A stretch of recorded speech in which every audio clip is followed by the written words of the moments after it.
अस्सलाम वालेकुम, मैं तुहाडा लक्की भाई अपनी हिजाती चैनल तो तुहाडे नाल गल कर रहा। अज का जिहड़ा वाकया ना, ये वाकया जिहड़ा ना मज़ेदार ही बन गया मेरे नाल। मज़ेदार इदां बन गया कि मेरे ना नैट पैकेज कीता सी ते मेरे ना सिम दे विचों ना रोज़ दे ना पैसे कट्टने शुरू हो गए। यानी कि 5-6 रुपये रोज़ दे कट्टने शुरू हो गए ते मैं ना परेशान हो गया। 5-7 रुपये रोज़ दे कट्टे जाने ते इदां दा बैलेंस खत्म हो जांदा, बंदे ने 100 हिसाब लाया हुंदा। मैं ना कॉल नुमाइंदे नूं ना हैल्पलाइन ते कॉल की। हैल्पलाइन ते कॉल की, उन्हें सलाम दुआ बड़ी इज्जत और एहतराम नाल बोलिया। मैं भी उन्हें बड़ी इज्जत और एहतराम नाल, वो उर्दू बोल रहा सी, मैं पंजाबी बोलदा, मैं पंजाबी बोल रहा सी ते घर उन्हें भी बड़ी इज्जत नाल गल मैं भी दिया। मुड़ के उन्हें पुछना शुरू कर दिता कि भाई जी जेहड़ा रिप्लाई करना सी इहनूं ते ओह खत्म करना सी। मैं कहा भाई ना मैं तो कितनी बारी रिप्लाई शप्लाई कर सकिया, लेकिन मेरे को खत्म नहीं हुई वो सर्विस। ऑप्शन वो आंदिया सीगा, मैसेज मैनूं भी आंदिया सीगा कि इहनूं रिप्लाई करो ते, लेकिन वो खत्म नहीं हुई।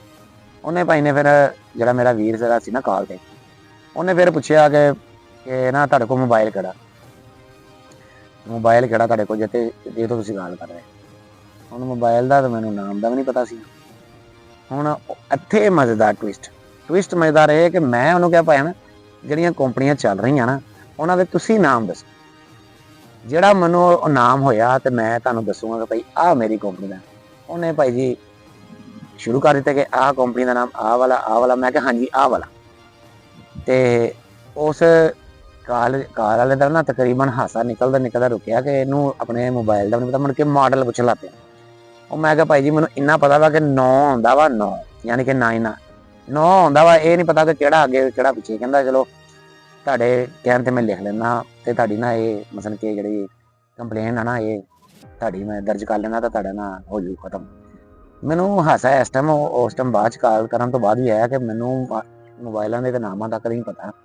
वो भी मैं उहदे कोल पुछया कि भाई मोबाइलों के नाम लैणे शुरू कर दो।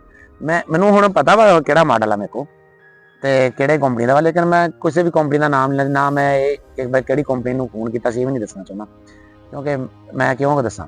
लेकिन एक वाकई जैनवन वाकया ठीक है ना, मेरे नाल खुद पेश आया कि मैनूं अपने मॉडल का भी मोबाइल का नहीं पता कि मेरा मोबाइल का किहड़ा मॉडल है किहड़ा नहीं, ठीक है ना, ते किहड़ी कंपनी का ये भी नहीं पता कि कंपनी किहड़ी है। बाकी ये है कि किस टाइम इदां बंदे दा हो जांदा।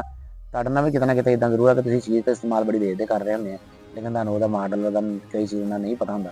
अक्सर कई बंदियां नाल इदां हो जांदा वा जेहड़े इंटरस्ट नहीं रखदे। इंटरस्ट यानी कि मैनूं इन्हां चीज़ां विच इंटरस्ट नहीं हैगा।